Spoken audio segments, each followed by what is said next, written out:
the interaction of the six truths with the skandhas, and as a result of which, obviously, our mind get mesmerized by the skandhas and unable to retreat from there.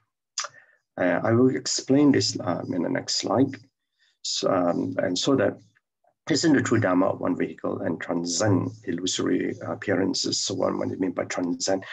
This is what they call transcendent wisdom. It transcends from the mundane consciousness into the spiritual consciousness to be able to understand that. So absorb the Dharma to nurture the roots of wisdom.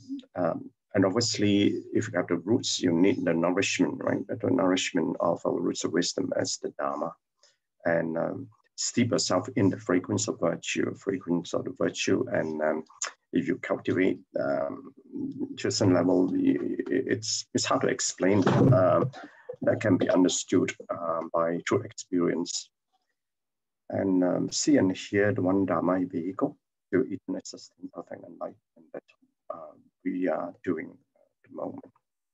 So the part about when it comes to all intangible material things in this world, we should be clear that all of them arise from convergence of factors, causes and conditions, and this is law of dependent origination. And the law of dependent origination is actually quite a well-known teaching.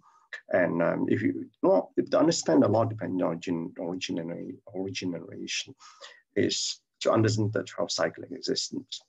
Basically, it means this being that becomes. So there's also karmic effects, and things do not happen just the way it does. It always depending on something. By taking the Dharma to how we can get rid of our bad habitual tendencies in the summon consciousness, cultivate the wholesome virtues in our mind, that's purify our mind to reach out to the eight consciousness to clean up our karmic store. And that will be expressed externally in our behavior. As a result, the fruition of this is actually our conduct will change our behavior. These are known as virtuous appearances. When we give of ourselves and those efforts are recognized by others, we emit the fragrance of virtues. And this is able people to identify your virtuous nature, and this obviously from the conduct. And internally, in your internal cultivation, then you can smell, or the inner smell of the fragrance of the virtue. And Dharma can be square, round, can manifest many different appearances like water. What it means here is it doesn't matter what situation it is. Dharma is all weatherproof and is malleable and applies to every situation. And that's what it means by the infinite wisdom. So in transcending illusory appearances, for us to understand that, and if we cannot take true Dharma to heart and cultivate precepts of samadhi and wisdom, which is a true study, then we'll be filled with afflictions. We'll not be able to then we'll be completely lacking in moral character because of our conduct. So in precepts, it helps us to perfect our moral character so that prevent us from deviating, and samadhi to keep the stillness of the mind and the heart, so that we then absorb the true principles. And then wisdom helps us to understand the principle. So two major transgressions, which I won't explain here, lack of faith and mistaken understanding. Because if you lack of faith, then you deny the law of cause and effect because of belief in it. And we have a mistaken understand, then we get into deviant practice. Even us as a British practitioner, we got to understand very well the way we behave. And I think I explained to you about balancing between for us at household, between your household commitment and being in practice, and you won't be able to distinguish that, so be careful of that. Three causes of six of Buddha nature: direct cause, revealing cause, and existing cause. And direct cause is about understanding the Dharma. That means you got a direct listening from when you listen to Master, the teaching. That's a direct cause. Revealing cause is for yourself, and for me, I practice by putting my mind in stillness to understand the principles behind the teaching. Existing cause, this is when you try to apply whatever small deeds that you learn in Dharma, applying that in life, and that is the existing cause, which understanding small acts of goodness. also at the same time removing that like delusions in us. So the lessons learned. If the right Dharma is not practiced, the seeds of Dharma are cut off. And when we fail to make good use of the right Dharma, which all about these three causes, but the right cause, revealing cause, and existing cause, then what happens is that we will constantly cut off the seeds of Buddhahood and take innumerable lifetimes to return back to the path. So we should appreciate that we are on this path. The important thing is in undertaking this life to practice to the level that you are into the practice of the mind continuum. And this, I just mentioned very briefly yesterday, for me, I do that through my 5 commitments so that I don't commit myself only in this life, but into the future life.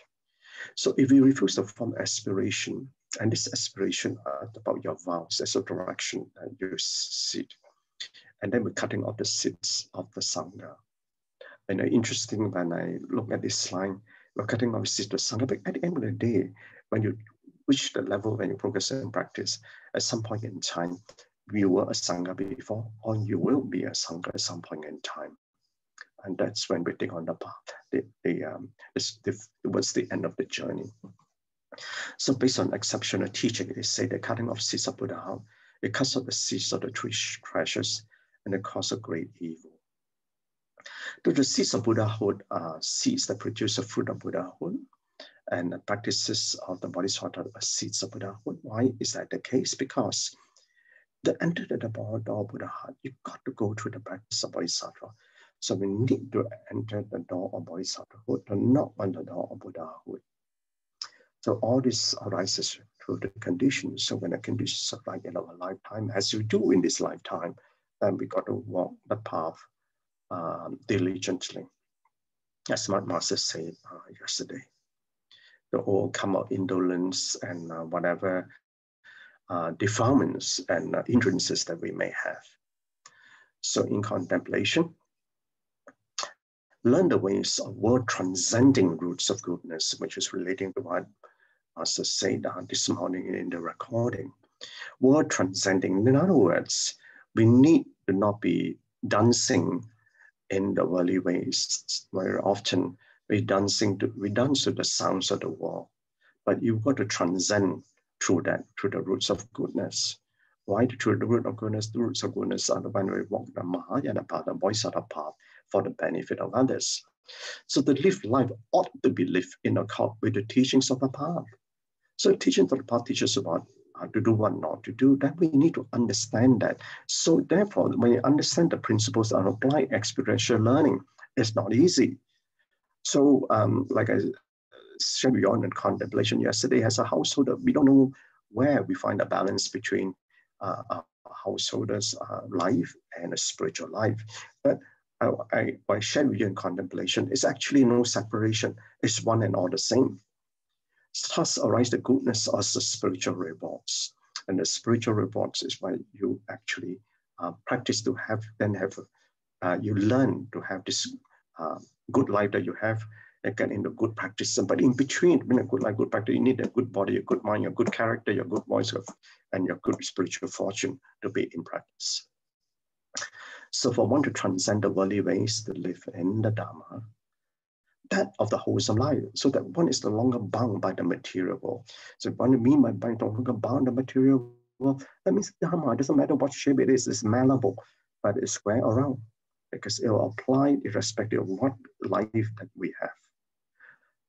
And relationship, very quickly, learning from relationship. The wise one knows that the teachings are in abundance to learn from. A wise one is required to observe the relationships with people and the heaven, how nature abides and changes to provide, and the wisdom of all encounters. And everything that happens to us is a learned teaching for us. And Master sometimes say, everyone you meet is a sutra. So you understand that everybody you meet is a sutra, then you can read the sutra from the relationship that you have.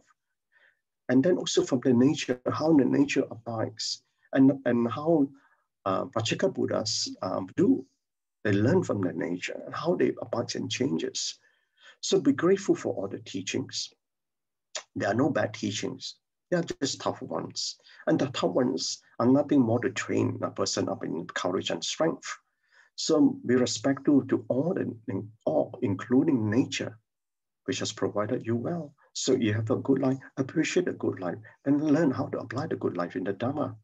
So when you are respectful, teachings will flow, and it won't come to you when you are ready, and when you counted receptacle of the teachings. So life is for learning and growth, to evolve beyond this life to the next and into succeeding life. Okay, thank you. Sorry for the rush. Thank you so much, BrotherChin, for the marvelous powerful sharing and great insight.